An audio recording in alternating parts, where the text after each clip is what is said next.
Welcome. This na Baba Shukura radio drama. Baba Shukura, again, you need to understand that this sickle cell disorder is very avoidable. But only if we all know our genotypes on time. It will reduce this issue drastically, if not totally eradicate it. Allah make it get it here go pata because look now that one go good pass. I mean I don't tire. Please don't say that, Baba Shukura. What do you want make I say, Doki? Shukura needs you now more than ever.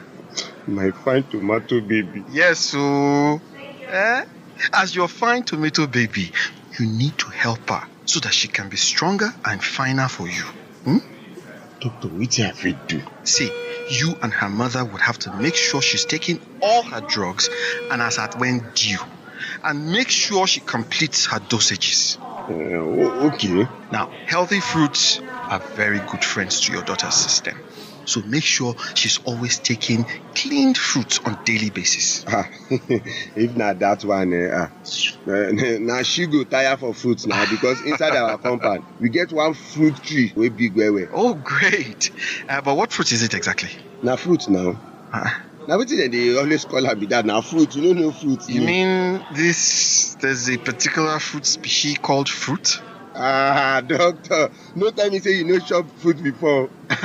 Fruit wey dey like the shape of egg like this, wey dey green before e ripe, then e go come turn yellow when e don ripe finish with groundnut inside am. Oh, you no know fruit. I'm sure you're talking about tropical almond. Maybe na the Igbo name be that. But it's actually tropical almond or Indian almond, depends. No problem. If na the name be that, I go shall give her tire because I know say as then they call am fruit, so that means say all the other fruits wey dey this one e dey inside. Oh, not at all, Baba Shukura. Tropical almond doesn't have all other fruits nutrients in it, okay? Please make sure you give your daughter different types of fruits, please. But she fit take fruits too. Of course.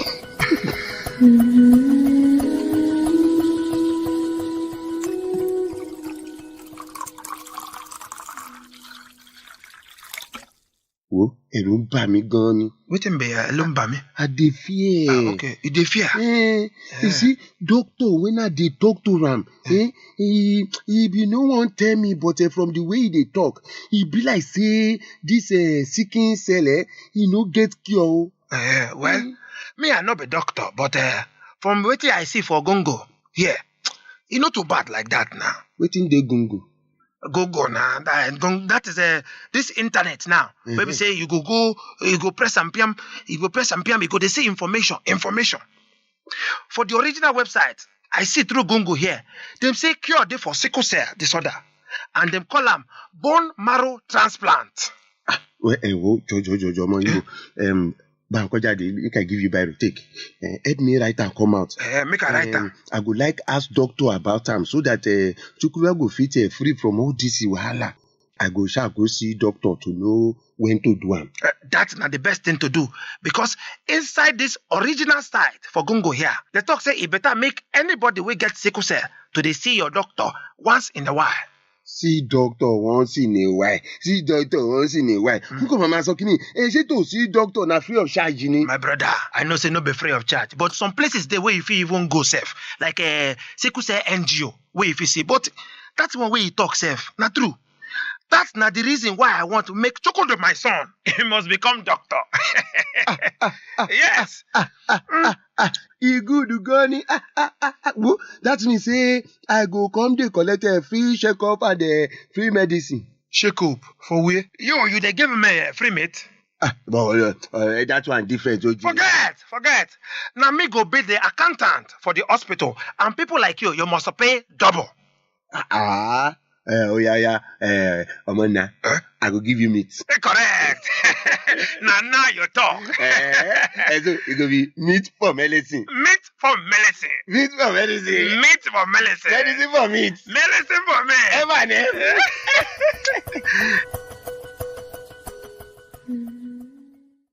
that was quite an interesting one with Baba Shukura today. I'm sure you all enjoyed yourselves listening to Baba Shukura.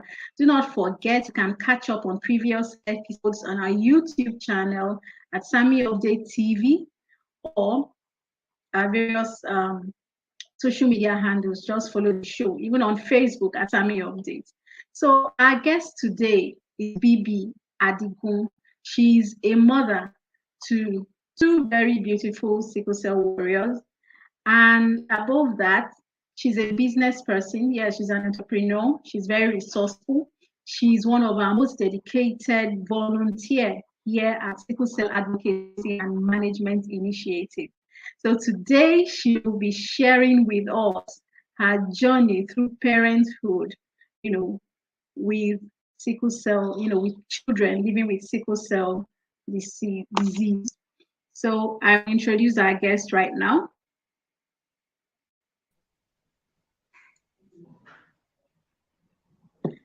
Hello, welcome, BB. Hi, welcome. I'm happy to be here. Yeah. Yeah, see you again. So thank you for honoring our invite. As you can see, she has a very lovely smile today to grace, our screen. So, yeah, you're welcome. So, maybe today we are all about experience sharing. As you have two lovely daughters living with sickle cell disorder. So, all we want to do today is understand from your perspective, maybe challenges, frustrations, just give us a sneak peek of how it can be for parents of warriors, out there. Like we listened to Baba Shukura a while ago, and he had gotten to the point where he seemed frustrated, and he seemed to be getting tired of the whole in and out of hospital visits with Shukura. So we can understand things like that. But before we get to that point, I would like to know how you felt when you found out about your children's health status. How did you feel? What was it like for you? Oh, okay, thank you very much. Talking about my experience, I actually like talking about it because some people, when I tell them I have two girls living with sickle cell, they will look at me and they will ask me, "Are you not educated? Are you not educated?" I'm like, "What does that like? You're supposed to know better." That you. I thought, well, my experience was like probably the results with the lab and everything with the genotype thing. So I had them. So the time I discovered that they were living with sickle cell, the first was she was 4 years old, and I already had my second, and she was 2 years old too. One of them got sick, and they told me that she's actually a girl living with sickle cell. I told the doctor, no, it can't be possible, because I've done several tests, even after when they were born, and they didn't give me that. And okay, they have to rerun the test again. And voila, both of them happens to be living with sickle cell. So when I got the news, I summoned my courage at the hospital. I was like, okay, all right, thank you. And the doctor were like, okay, I should come for appointments like that. I said, okay.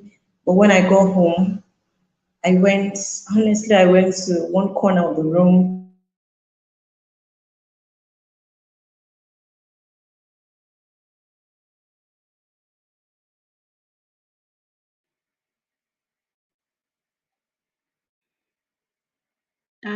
I cried my eye. Let me still do this test somewhere. Probably there's going to be a miracle. Probably there's a mistake too somewhere. Let me just do the test again. So I personally, I had to, even after telling my husband, like, can you imagine they're telling me that they're living with it? He was just like, are you sure? I said, yes, I am. So I went to another lab. I took them there, and the results were still the same. When I got back home, I told my husband, I was just crying like, why me? How could this happen? I don't believe this and all that. So I cried my eye out. I slept there while crying. I woke up, I was still hoping that, oh, a miracle will happen, or probably I was just dreaming. I just woke up from a dream or something. And I still went back to my husband, how are we going to do this? Are you sure? 2, 4 men? I don't understand. And to my greatest surprise, I had my husband he told me that, do you know what? I just want you to just take heart and believe that that's just the way God wants it to be. There's nothing you can do to it, and you just have to accept it. So he told me that, okay, let's put it in this perspective. There are other children out there that you see, and you even be thanking your God that, wow, God, I thank you. You have 2 girls that you don't have to be scared about showing them to the world. It's not as if they're deaf, they're not blind, you don't need some special therapy to walk and all that. So why won't you be grateful? So with that, when he told me, why won't I be grateful? I just sat down and like, okay, I think I just need to accept it.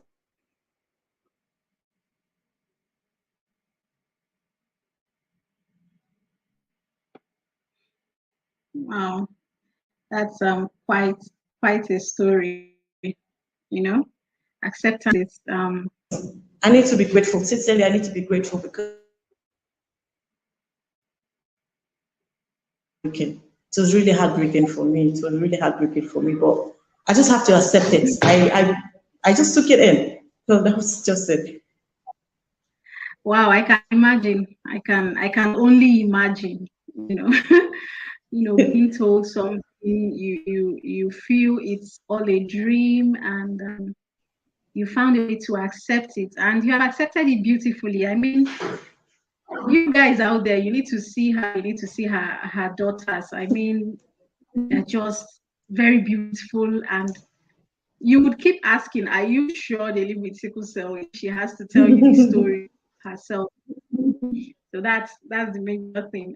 Wow, it's really an interesting one. So we'll go on a short break right now, and when we come back, we'll talk about the frustrations, disappointments, and all that comes with managing children that live with sickle cell disorder.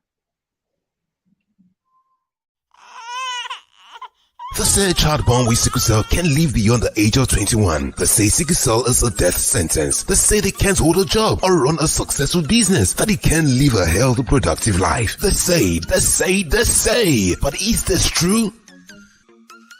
Join Tony and the gang on the Touch As You Show. Okay, welcome back to the show. So, BB, tell us how the journey has been. I know acceptance is the key, actually. You accepting has, made everything easier for you, has made everything easier even for your children.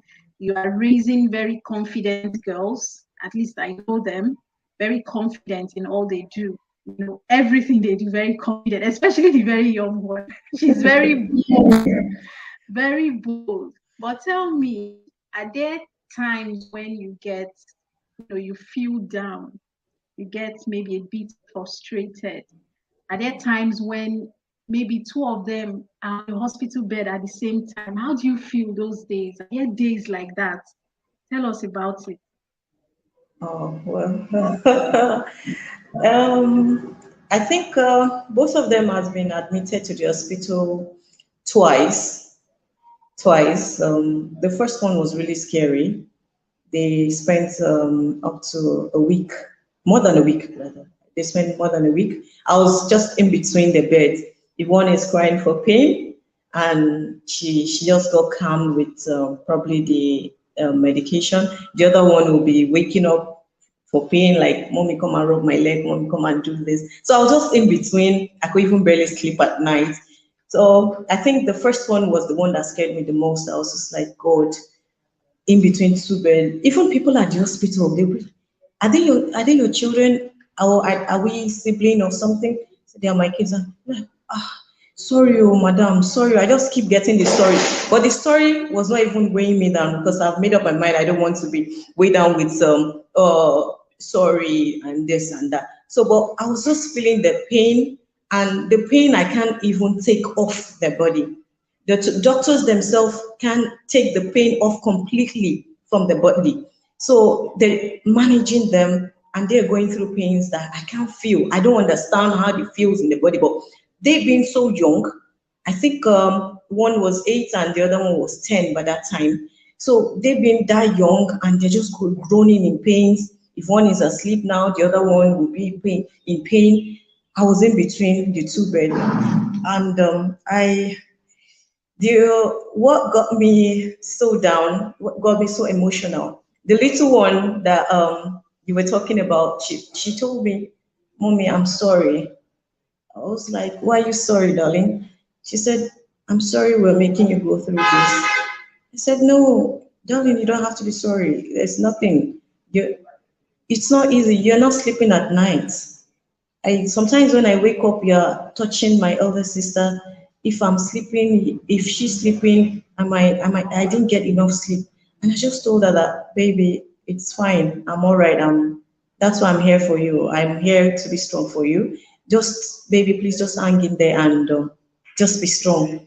So she now said, she looked into my eyes, "Mommy, do you want to cry?" I said, "Cry?" And actually the tears was dropping. I didn't know from the question she was asking me, the tears they were dropping, like uncontrollable. She was like, "Mommy, you're crying." I said, "No, I'm actually sharing tears of joy.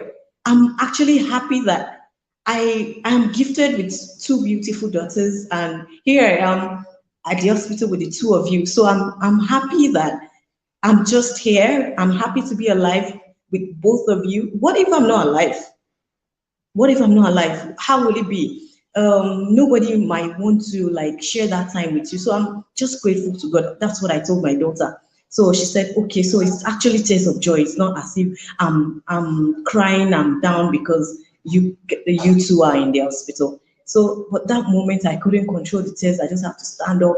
I stood up, went out from the room, and actually cried to God. "God, please, yes, I've accepted. You just need to strengthen me. I want you to strengthen me between the two. I don't want these girls to feel they're breaking my heart for any reason. I want to train them. I want them to go cheerfully. And please just strengthen me. Without my strength, I know they can't go on. So please just strengthen me." So I just went back to the room and acted as if, oh, all was well. And that was just a deal. They were discharged from the hospital. So I was just putting a smile on my face so that they too could be happy that, oh, my mom is not down with anything. She's actually happy having us. So that's how I was able to control. But it was really, really, the second time too, I think one had surgery, the other one had a crisis. So I was also in between. But that time, I've already overcome well, I call it the frustration that something I learned about people living with sickle cell. They need support, they need love, they need care. So that's just the major thing I focus on. Let me just give them all the support. My presence, they need it the most. Everything, I have to leave everything, my work, everything. Most times I have to do that. I have to even forget. I don't care about the money that I want to enter. Money was just let me leave the money. It's this because if they're there at the hospital, yes, might have the money. If you're there at the hospital and they're being treated and they're not seeing anyone around them that they love, they'll start thinking that, oh, are we causing trouble? Are we not killing mommy somehow or breaking her down emotionally? So just have to be there for them. So that's how I've been able to manage my frustration. Yes, that's how I've been able to manage my frustration. But they are frustrating days. But sometimes I just look onto God, look up at the sky as if I'm saying, God, God, you gave them to me. They are in your hands, and I believe. So they're in your hands, and I believe. So that's how I've been managing my the pain so far. Wow, that's quite an emotional one. I was almost tearing up too. I mean, yes, and for the kids to begin to think that it's because of them, or it could actually make them start withdrawing, keeping to themselves, you know, even when they fall ill, they wouldn't want to say, and that can be detrimental to their health as well. Wow, you're really doing a great job. I must commend you. So how have you been managing them? I mean, you've only mentioned twice, at least since their birth, that they were each or they were both admitted at the same time. So, but up till now, how have you been able to manage them, cope even with your business, your husband's work, and everything? How has it been? How have you been able to do it? I mean, I wish viewers can actually, I wish they are here for viewers to see so that they will really understand what I'm trying to say. So how has it been? How have you been managing? You know, how have you been coping with them? Okay, coping with them. I think the first thing one needs to do is the acceptance. Once you accept that, okay, this is you, this is your kids, you have to also believe that. For me, I do believe that I don't even put the father in the shoe. I believe, okay, the mother is here and they need all my support. So that support is what I've been doing all along. Just like when they got into higher in primary school and the other one in secondary school, that there's someone bullying her about sickle cell people used to die and all that. She's not strong enough to do sporting activities and all that. The little one, she's this strong girl. She will tell you she can do everything and she does everything. She does everything. Even in her inter-house sports, she won medals in so many games and all that. So, and the eldest one is not as strong as her though, but what I told her when she told me about the person bullying her about, oh, you're not strong. I learned you're living with sickle cell and I learned they die young and all that. Anything could happen to you. I just told my girl that, oh, is there anything wrong with you physically? You're not blind, you're not deaf, you can read, you can write. Okay, do you know what? Just ask that person, okay, let's give ourselves this competition. Who's going to get the highest score in mathematics, English, and all that in their subject? And let's see who is much stronger now. So at the end of the day, my daughter came score higher than the guy. And the next thing my daughter told him, you just need to shut up. You just need to shut up and focus more on your ability. Don't look at me and think I'm not strong. I'm stronger than you in everything. I'm stronger than you in everything. So if I could be stronger than you in my education, then I believe I'm stronger than you in everything. So from there, the boy just stopped bullying her. And anything anyone says, she feels so free to tell anybody that, yes, I'm a girl living with sickle cell and I have a mother that supports me in everything. Anything I want to do, she does and support me in everything. So you need to encourage them. That's how I've been living with them. I encourage them with everything and I allow them to take in competitions, programs, anything, so they won't look down at themselves that, oh, because I'm this, I can't. There's even one particular competition, international competition that came on. My daughter was in the hospital bed and she still said she wants to do it with drips and everything. So she said she still wants to do it, and it's a Zoom recording. So she did her own recording at the hospital. At the hospital, yes, she's going to do it because she believes she can do it. So, and yes, I told her, yes, you can do it. If you believe you can do it, yes, you can do it. There's nothing you can't get done if you believe you can do it. So believe in them and don't look down at them that, oh, you can't do this because of this. In sunny days, some people say, I can't allow them walk in the sun. Sunny days, I give them cold things to drink, like to cool their temperature down. And in hot, cold days, I just keep them warm. I do everything. Every morning. That's just one thing I do. Even if I forget, the moment they speak or I see I think you're lacking water or something. You need to take. We have to do that. And another thing I do with the water intake is, okay, if you can take this, I think I'm going to pay you. So they're eager to oh, mommy is going to pay us. We can use that to buy anything. So many strategies I use with them to just get them to reward. Yes, to take to make them use the medication and take the water intake. So a lot of strategies, but encouragement is actually very good, and they shouldn't feel because they're living with sickle cell they can't do anything. Yeah, I'm with you on that. That's a great job you're doing. I mean, you're really doing great. And I hope you viewers are really listening. There's nothing a person living with sickle cell cannot do. And for those who may not have the strength to do some things, they make up for that with their intelligence. So no try people where they live with sickle cell. Don't try it. Don't try it. And I saw your daughter dance. I don't know what that dance is called. Oh, okay. Yeah, she's very flexible. More. I think she's going places. So you're really doing well. It's actually called. She said she wants to be a contortionist. Even when she told me the word, I was like, contortion. You want to do contortion? I had to go into my dictionary and check what contortion is all about. But I think it's about flexibility. She's very flexible, and yeah, it's part of the competition she entered. So she did one competition about your talents, a talent show, and she said she wants to be a contortion. So she did that, and she came third place in it. So she's really flexible. She's really flexible. Yeah. Okay. So one last thing, would like you to advise parents now.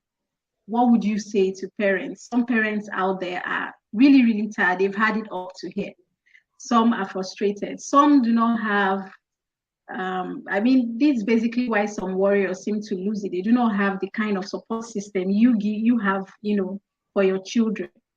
So how can you encourage parents out there? Don't give up. Don't just give up, because if you give up, automatically they're going to give up too. So believe in, there's nothing God cannot do. So believe in God, that they're going to stay longer than some people think they will. And I'll just tell them never to give up on their child. Never to give up on their child, whether living with sickle cell or not. So never give up. So if you can actually not give up on them, they'll have hope. And that hope keeps them going. So that's my advice for parents, never to give up. Wow, thank you very much. So parents out there, you've heard it. Viewers out there, you have friends who live with sickle cell, you have siblings who live with sickle cell, you have colleagues, classmates that live with sickle cell. It's not just for parents. You too, do not give up. You can imagine someone bullying a child in school that they heard, and it also boils down to wherever they heard, a child like that would have heard from their parent, their neighborhood. So you can also be the advocate as you are here listening to us today. So it's been a very wonderful time this evening with BB. Thank you so much for coming on the show. We really appreciate that. I mean, whenever we call, you never cease to, you don't even say no to us. I mean, we really appreciate. Thank you so much. It's a pleasure. It's a pleasure. To you all, you have heard it. Do not give up on your children. Be their biggest support. I mean, be biggest support. You can be the biggest fan ever. Biggest fan ever.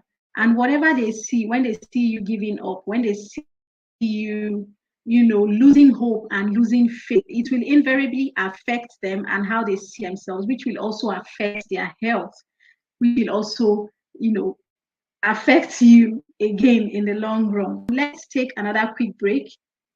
Listen to the community news.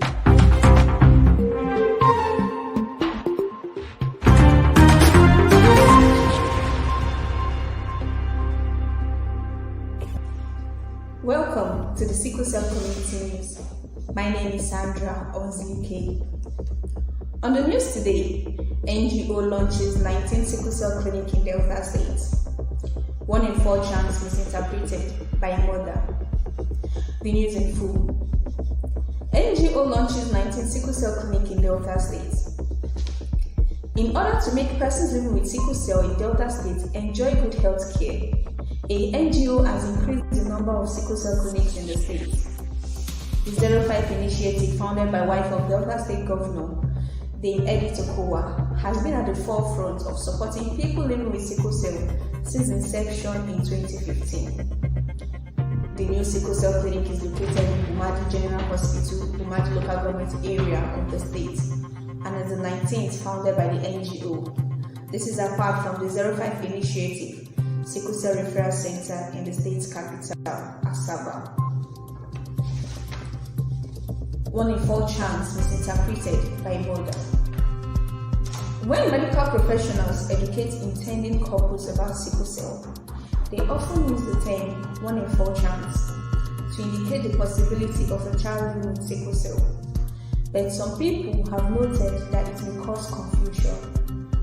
A mother of a child living with sickle cell who narrated her experience said she didn't really understand the warning given by medical professionals when she was about to marry. Having sickle cell traits, both couples decide that since she's not having 4 children, the situation can be managed. However, their second child, Hope, now lives with sickle cell. Hope's mother now encourages medical professionals to clearly explain to intending couples. This concludes the sickle cell community news for today. Kindly join us next week for a fresh package. My name is Sandra Ozike. So we have brought you up to speed on what has been happening and what is still happening in the sickle cell community. I hope you've had a very wonderful time with us. Do not forget to tune in same time next weekend, for another episode of Touch Your Cell with Tony and the gang. And do not forget to press, to push the subscribe button on our YouTube channel at Sammy Update TV. Follow us on Facebook at Sammy Update for previous episodes as well. I'm still your host, Maureen Wachi. Thank you for staying tuned with us.